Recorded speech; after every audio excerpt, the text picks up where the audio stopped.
Welcome to Ramana's Eduzone YouTube channel. ఇంకా ఈ ఛానల్ని ఎవరైనా సబ్స్క్రైబ్ చేయకపోతే దయచేసి సబ్స్క్రైబ్ చేసుకోగలరు.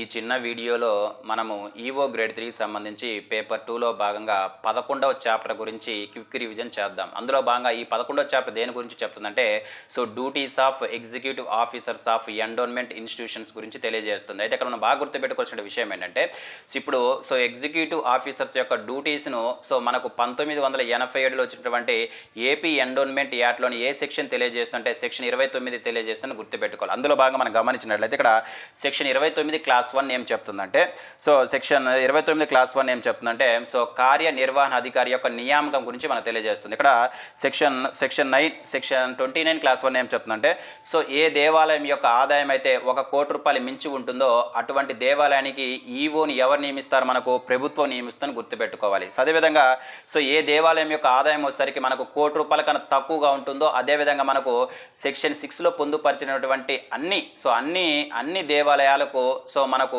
ఎవరు కార్యనిర్వహణ అధికారిని నియమిస్తారంటే మనకు కమిషనర్, దేవాదాయ శాఖ కమిషనర్ నియమిస్తారని గుర్తుపెట్టుకోవాలి. నెక్స్ట్ కానీ గమనించినట్టయితే ఒకవేళ ఏ దేవాలయానికి సంబంధించి ఏ దేవాలయం ఈవో పోస్ట్ ఖాళీగా ఉంటే ఎవరు ఈవోగా వ్యవహరిస్తారు అంటే ఎవరు మనకు ట్రస్టీ సభ్యుడైనా లేక ట్రస్టీ చైర్మన్ లేదా మరి ఏ ఇతర ఉద్యోగి అయినా కమిషనర్ చేత నియమించబడి అతను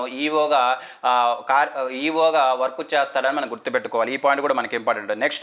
నెక్స్ట్ మనం చెప్పుకున్నాం 6Cలో ఎవరు ఉంటారు, ఏ దేవాలయాలు ఉంటాయంటే ఏ దేవాలయ యొక్క వార్షిక ఆదాయం అనేది 2 లక్షల కన్నా తక్కువగా ఉంటుందో అటువంటి దేవాలయాలను మనకు 6Cలో పొందుపరిచారు. అదేవిధంగా 6Aలో మనకి ఏ దేవాలయ యొక్క వార్షిక ఆదాయం అనేది 20 లక్షల కన్నా ఎక్కువగా ఉంటుందో అటువంటి దేవాలయాలను మనకు వచ్చరికి దేనిలో పొందుపరిచారు? 6Aలో పొందుపరిచారు. అదే 6Bలో వచ్చరికి ఏ దేవాలయాల యొక్క ఆదాయం అనేది 2 లక్షల నుంచి 25 లక్షల మధ్యలో ఉంటుంది అటువంటి దేవాలయం 6Bలో పొందుపరిచారు. అదేవిధంగా మనకు 6C అంటే మనం ఏం చెప్పుకున్నాము?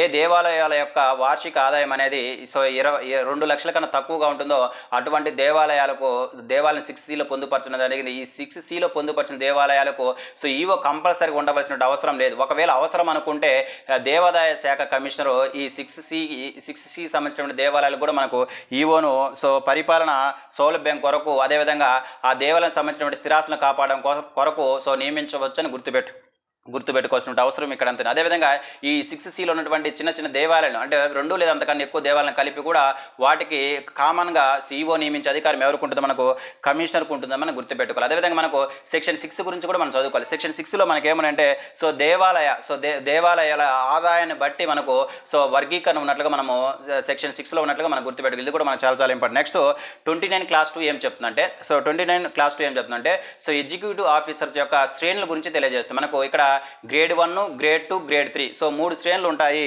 ఈ 3 శ్రేణులను ఎవరు నియమిస్తారంటే మనకు కమిషనర్ చేత నియమిస్తారని గుర్తుపెట్టుకోవాలి. అయితే మనం బాగా గుర్తుపెట్టుకోవాల్సిన విషయం ఏంటంటే గ్రేడ్ 1లో 80% వచ్చరికి డైరెక్ట్ రిక్రూట్మెంట్ ద్వారా 20% వచ్చరికి క్రింది స్థాయి ఉద్యోగుల ప్రమోషన్ ఇచ్చి నియమిస్తారని గుర్తుపెట్టుకోవాలి. అదేవిధంగా గ్రేడ్ 2 వచ్చేసరికి 80% వచ్చరికి డైరెక్ట్ రిక్రూట్మెంట్ ద్వారా అదేవిధంగా 20% వచ్చరికి ప్రమోషన్ ద్వారా నియమిస్తారని గుర్తుపెట్టుకోవాలి. అదేవిధంగా మనకు ఎండోన్మెంట్ ఆఫీసర్ గ్రేడ్ 3 పోస్టులను ఎలా భర్తీ చేస్తారంటే 60% వచ్చరికి డైరెక్ట్ రిక్రూట్మెంట్ ద్వారా 40% వచ్చరికి ప్రమోషన్ ద్వారా రిక్రూట్మెంట్ చేస్తారని మనం గుర్తుపెట్టుకోవాల్సిన అవసరం ఇక్కడ అంతా. అయితే ఇక్కడ మనకు ఈవోల సంఖ్య అదేవిధంగా ఈ ఈవోలు ఎలా నియమించాలంటే మనకు ప్రమోషన్ ద్వారా నియమించాలా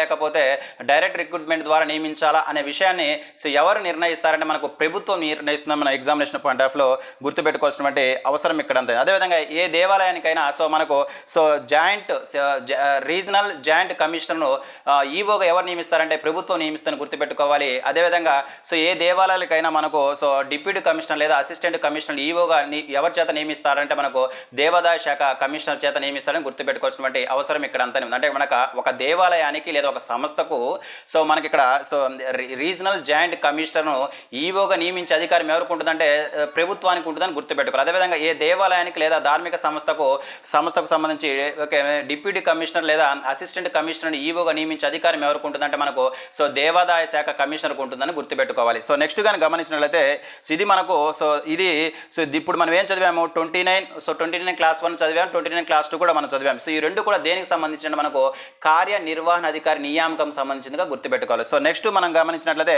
కార్యనిర్వహణ అధికారి విధుల గురించి మనం చూద్దాం. చాలా చాలా ఇంపార్టెంట్. సో ఇక్కడ మనకు అందులో భాగంగా మనం గమనించినట్లయితే సెక్షన్ 29(3) ఏం చెప్తుందంటే సెక్షన్ 29(3) ఏం చెప్తుందంటే నియమించబడ్డ కార్యనిర్వహణ అధికారి ఖచ్చితంగా హిందూ మతస్థుడై విధులు నిర్వహించాలి. చాలా చాలా ఇంపార్టెంట్. మనకు 29 క్రాస్ ఏం చెప్తుందంటే ఈవో ఖచ్చితంగా ఏ మతానికి చెందిన వాడై ఉండాలంటే హిందూ మతానికి చెందిన వాడై ఉండాలని గుర్తుపెట్టుకోవాలి. సో నెక్స్ట్ కనుక గమనించినట్లయితే 29(3)A ఈ 29(3) ఏం చెప్తుంటే ట్రస్ట్ యొక్క ఆదేశాలను కంపల్సరీగా ఎవరు పాటించాలి? ఈవో పాటించాలని తెలియజేస్తుంది. నెక్స్ట్ 29(3)B ఏం చెప్తుందంటే ప్రభుత్వం యొక్క ఆదేశాలను కంపల్సరీగా ఈవో పాటించాలని తెలియజేస్తుందిగా మనం గుర్తుపెట్టుకోవాలి. So next section 29(3)B class 1 ఏం చెప్తుందంటే ఈ సెక్షన్ ప్రకారము భూమి రికార్డులు, లెక్కలు, పత్రాలు, నగలు, నిధులు, ధనము, ఆస్తులు మరియు ఇతర విలువైనటువంటి వస్తువుల నిర్వహణ సంరక్షణ పూర్తి బాధ్యత ఎవరిది? మనకు ఈవోదని గుర్తుపెట్టుకోవాలి. ఏది 29(3)B సబ్ క్లాస్ 1 ఏం చెప్తుందంటే ఏ దేవాలయానికి సంబంధించిన భూమి రికార్డులు అవ్వచ్చు, అదేవిధంగా నగలు అవ్వచ్చు, లెక్కలు అవ్వచ్చు, పత్రాలు అవ్వచ్చు, వీటన్నిటి యొక్క పూర్తి బాధ్యత ఎవరికి ఉంటుందంటే మనకు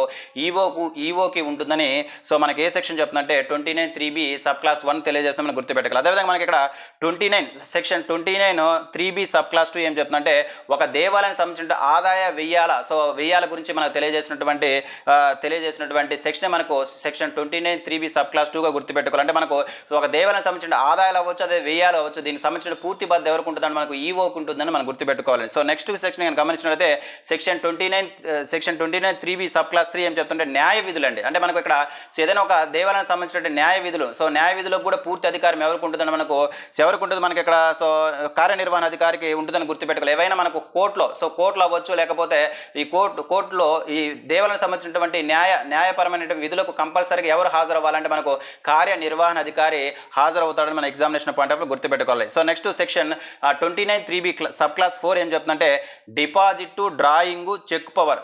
మనకు ఏదైనా దేవాలయానికి సంబంధించినటువంటి అమౌంట్ డిపాజిట్ చేయడం కానీ, డ్రాయింగ్ చేయడం కానీ, అదేవిధంగా దానికి సంబంధించిన చెక్ పవర్ ఎవరికి ఉంటుందంటే మనకు సంబంధిత ఎగ్జిక్యూటివ్ ఆఫీసర్కు ఉంటుందని గుర్తుపెట్టాలి. ఇక్కడ ఇంపార్టెంట్ పాయింట్ ఏంటంటే మన ఎగ్జామినేషన్ పాయింట్ ఆఫ్లో ఏదైనా సంస్థలకు సంబంధించినటువంటి ఫిక్స్డ్ డిపాజిట్ పత్రాలను నగదుగా మార్చే అధికారం ఎవరికి లేదు. ఇది చాలా చాలా ఇంపార్టెంట్ అండి. మనకు ఇక్కడ దేవాలయ సంస్థకు సంబంధించినటువంటి ఫిక్స్డ్ డిపాజిట్లను నగదుగా మార్చే అధికారం ఎవరికి లేదని గుర్తుపెట్టుకోవాలి.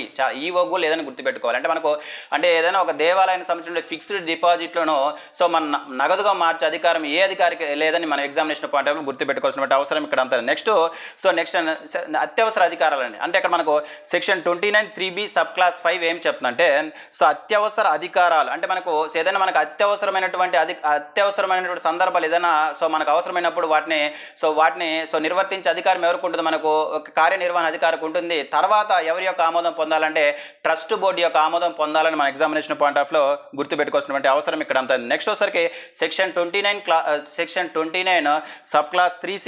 సెక్షన్ 29(3C) ఏం చెప్తుందంటే న్యాయ నిర్దేశ అధికారులు. అంటే మనకు కార్యనిర్వహణ అధికారి కోర్టులో దేవాదాయ సంస్థల పేరుతో చట్టపరమైన నిర్దేశాలు చేపట్టాలన్నా లేదా చట్టపరమైన నిర్దేశాలు సమర్థించాలన్నా ఈవో ముందుగా ఎవరి యొక్క ఆమోదం కావాలంటే ట్రస్ట్ యొక్క ఆమోదం కావాలని గుర్తుపెట్టుకోండి. ఓకే, నెక్స్ట్ కానీ గమనించినట్లయితే సెక్షన్ 29(3D) ఏం చెప్తుందంటే శాలరీ, అలవెన్సెస్ అండ్ పెన్షన్. అంటే మనం ఎవరికి సంబంధించినటువంటి ఈవోకి సంబంధించినటువంటి శాలరీ అవ్వచ్చు, ఇతర అలవెన్సెస్ అవ్వచ్చు, పెన్షన్స్ ఇవి. ఈవో అంటే ఎవరు? మనకు ప్రభుత్వ ఉద్యోగి. మొట్టమొదటిసారిగా అంటే ఈవోకి సంబంధించి శాలరీ అవ్వచ్చు, అదేవిధంగా మనకు భృత్యాలు అవ్వచ్చు, అదేవిధంగా పెన్షన్లు అవ్వచ్చు. ముందు ఎవరి నుంచి తీసుకుంటారంటే రాష్ట్ర సంఘటిత నిధి నుంచి తీసుకుంటారండి. చాలా చాలా ఇంపార్టెంట్. ముందు ఎక్కడి నుంచి తీసుకుంటారంటే రాష్ట్ర సంఘటిత నుంచి తీసుకుంటారు. ఆ తర్వాత ధార్మిక పరిపాలన నిధి అంటే మనకు ఎండోన్మెంట్ అడ్మినిస్ట్రేషన్ ఫండ్ ఉంటుందండి. దాని నుంచి మనకు ప్రభుత్వం రాబడుతుందని గుర్తుపెట్టుకోవాలి. అంటే మన ప్రభుత్వము ఈవోకి సంబంధించినటువంటి శాలరీ అవ్వచ్చు, లేదా పెన్షన్ అవ్వచ్చు, లేదా ఇతర అలవెన్సెస్ అవ్వచ్చు, అవన్నీ కూడా ప్రభుత్వం మొదటగా ఎక్కడి నుంచి చెల్లిస్తుందంటే రాష్ట్ర సంఘటిత నిధి నుంచి చెల్లిస్తుంది.